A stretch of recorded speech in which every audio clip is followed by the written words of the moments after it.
Welcome back to Automotive and another Chevelle episode.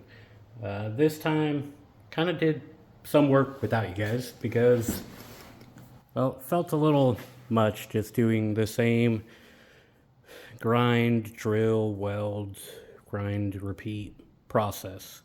And I don't know, I figured I would just take on buttoning up the back and not make it a whole episode. There's nothing special. Literally the same thing I've done probably the last, I don't know how many episodes. And it was to the point that I was kind of burnt out on doing that process. So sadly, I haven't touched the Chevelle in, I don't know, 2 months maybe? It's been a while. But I changed my mind on what I'm doing with this. And I got that out there. And we'll talk about that on another episode. But this episode, we're going to be starting on floor pans. So instead of doing the whole thing, which of course is an option, I'm actually going to be cutting sections, and you can kind of see my black line. I believe this one's the most rusted, so this one of course is damn near the size of the full thing. But you can see over there, the full thing comes over the tunnel. Like, it's a lot if I wanted to replace that whole thing. And, you know, maybe I should, but if there's no need, there's no need, right? So I'm going to cut on this black line, pop it in there, weld it, and hopefully it goes as easy as that sounds. I doubt it will. Now, I'm hoping to get more than just one of these done for this episode. So this episode's actually going to be a few days worth of work, whereas normally I'm only doing, a day's worth of work per episode. But you can see back here, right? I can get away with just that cut. And, why use the whole patch for that? This, of course, different situation. I don't even know if I'm going to do that in this episode. That one might be its own episode because of how bad all of this is back there. In fact, it's bad enough that when I bought it, there were two massive holes back there that my dad just kind of threw in some square cut sheet metal and sealed it up, welded it, of course, and that's just how it's been. Now it's time to do it correctly after I bought the floor pans. So my next step from here, well, let me rewind a bit. I'm getting a little ahead of myself. On that floor panel I just showed you guys, I went through, took the wire wheel because I wanted to find the extent of really just how much rust there is, right? Where do I actually need to replace? And the way I'm looking at it personally, feel free to correct me if I'm wrong, is if there's holes, I'm replacing it. If it's not holes and you can get down to bare metal and it's not super thin, then I'm gonna just not replace it, unless it's like the quarters and everything else where it was just easier to replace the whole thing. I don't think the floor pans would be easier to replace the whole thing unless I had bought, the panel that's literally front to trunk and do that whole thing. And even that, I don't know.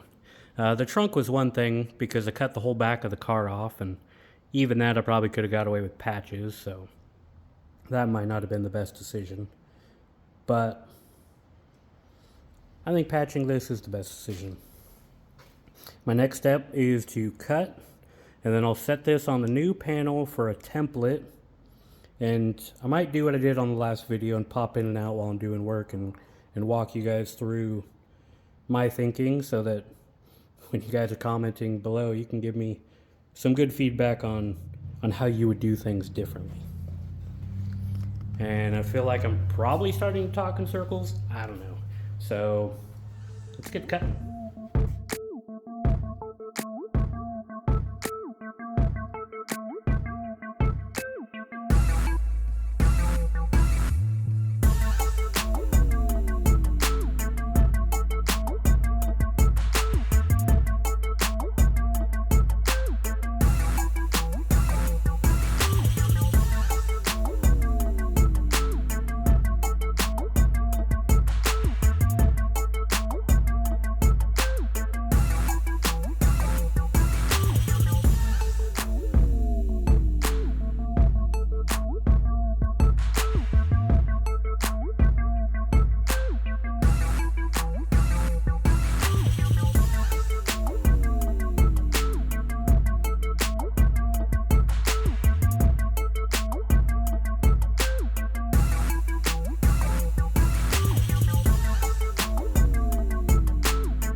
So for starters, don't grind like I do, because a good portion of that wasn't safe. I know. I need a face shield, at least I'll feel better. Part of that was just real sketchy, right? So I don't feel the need to have the guard if I'm doing nice straight cuts that I can easily get to. But when I start cutting at an angle, it makes me nervous. So guard comes out. And honestly, you should use the guard all the time, but they're clunky and in the damn way. Some of those cuts I just couldn't get to with the guard. And some of it would have been a lot easier without the guard. But safety third or fifth or first or whatever. I don't know. Safety, right? Safety. But there's a big hole in the floor. Next step is going to be to kind of draw out, but a little bit bigger, right? And then I'll plop it in there. Might have a little bit of overlay. I'm gonna have to do a little bit of cleaning. I'll get the grinder out and clean up these lines. Honestly, that'll probably be what I do next. But as you can tell, that's a big ass hole. Now, if I had the proper tooling, I would cut a decent amount bigger, right? Like half an inch or so, and then do that little step on the sheet metal so you can slap it down and weld it that way, right? So you kind of have that crossover. But I don't have one of those. I don't even know the name of the damn tool. I just know my dad had one and seen him use it, and it's what I would think would be the best, just because you kind of have that little bit extra strength from the sheet metal on sheet metal. What are you doing that here? I'll cut a little bit bigger, set it down on there, try and line it up to the best of my ability, and weld it. I don't know if you noticed, but I did make it a point. Let's go back to the damn car. Now this right here, I believe, is a bolting spot for the seat. Yeah, and the back one. I did not want to mess with those, right? And that's going to be a big thing when I go to the back, because I don't want to mess with any of these spots if I don't have to. The back's a little better because all the hardware is there, but if you see on this one, there's kind of a hole there, and I don't know that I trust the hole, because there's also a little hole right there. I don't want to do it. I don't want to mess with that hardware, so I just avoided it, which thankfully there were no rust holes up there. But all the rust holes are gone. So now I'm going to take a grinder, clean this up, then I'm going to cut that, and I'm going to pop it in there, line it up, and I'll come back to chat with you before I, try and weld it. And it's starting to look like maybe this one patch panel will be the entire video, because it's a lot more work than I thought it would be. So let's get back to work.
That was interesting.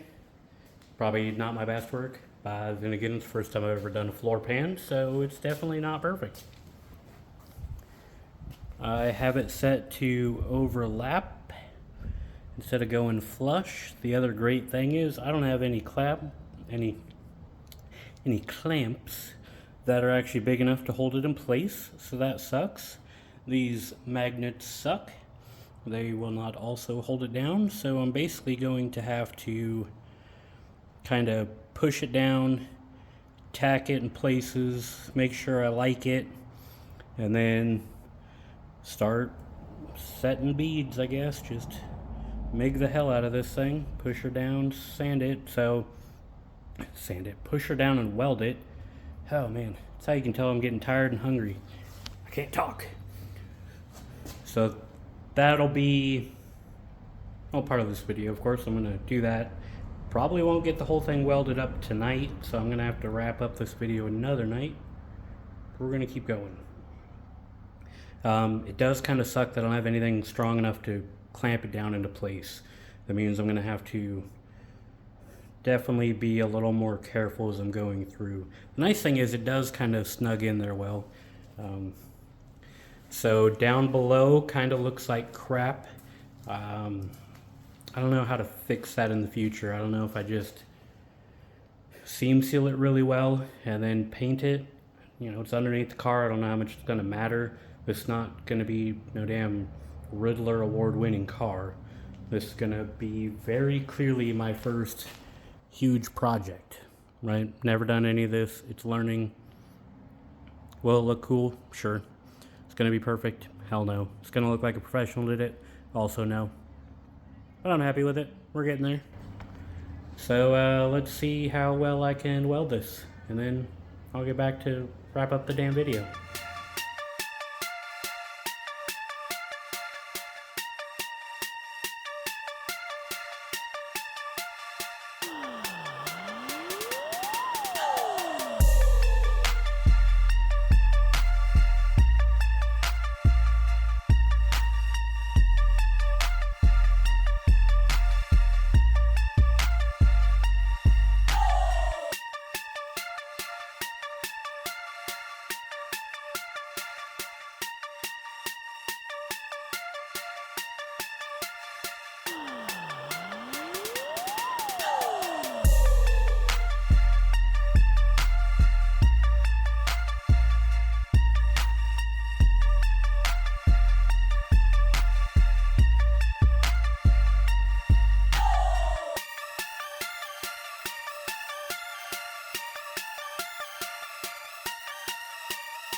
Bam. Well, it's done. It's not as good as I would have hoped, but I learned a decent amount. And you know what? There's no more rust holes, so I'll call that a win. I'll have to go through and seal the top side and the bottom side on this for sure. One thing I wish I would have took a little bit longer on is I wish I would have actually did it flush. Now I say this knowing that I have multiple more patches to do, so we'll see if I have the ability to do any of them flush or if I just say screw it and I do it like this one. Honestly, this one didn't turn out too bad. It was a lot, right? That's a lot of welding. I don't know if you'll notice, but during the recording of it, when I was going through welding, I got a little overzealous and I started like actually beating right here without tacking enough, so it kind of started to lift up here. So then I went back through and I placed more tacks and I pushed it down. And a lot of that wouldn't have been an issue if I would have just done flush. And it would have been a lot cleaner looking right now if I would have done flush. You know, you wouldn't be able to see all the spots I welded and grinded. Like, that wouldn't even be a thing. So I still have that side and that and all of that. But I'm getting there. You know, feel free to leave feedback, questions down below. Next video I might start talking about the 39. Be a bit before I talk about the C10. But yeah, my ADHD kind of burns out if I work on one project for too long. And the Chevelle's a big project. It's an expensive project. Honestly, if I wanted to build it the way I want it right now, it'd take me 5 years just to fund the project that way. And that's just, it's not realistic. That's not how I'm going to do it. I'm going to do things right as I go, but I'm not going to go over the top. Like, you know, I really want to do QA1 suspension. I'm not going to do that at first. So that's something I can go back through. I want to twin turbo it. Again, something I can go back through. I want a wide body kit it. Something I can do later, right? There's all of these things I want to do to it that cost a lot of money that are just going to have to be done over time. But I don't want that to hold it back from getting on the road. So that's kind of where I'm torn, right? And of course, taking on another project is more money that way, plus I'm constantly doing projects around the house. So this is just one of those where, you know, take a ride with me and my ADHD and we'll tackle things. If you like the content, you look forward to more builds, don't forget to subscribe, you know, support the channel. It's slowly growing, but it is growing. I kind of failed on my promise to do weekly videos. I don't know if that'll be realistic for a while, but I'm gonna do my best to turn out as much content as I can, and I'm definitely not gonna stop. You know, my passion's cars. I want to build race cars one day, and this channel might be my way to do it. If not, it's gonna be slow going, and I'm gonna fund it on my own, but I'm gonna get there. And with that, thanks for watching.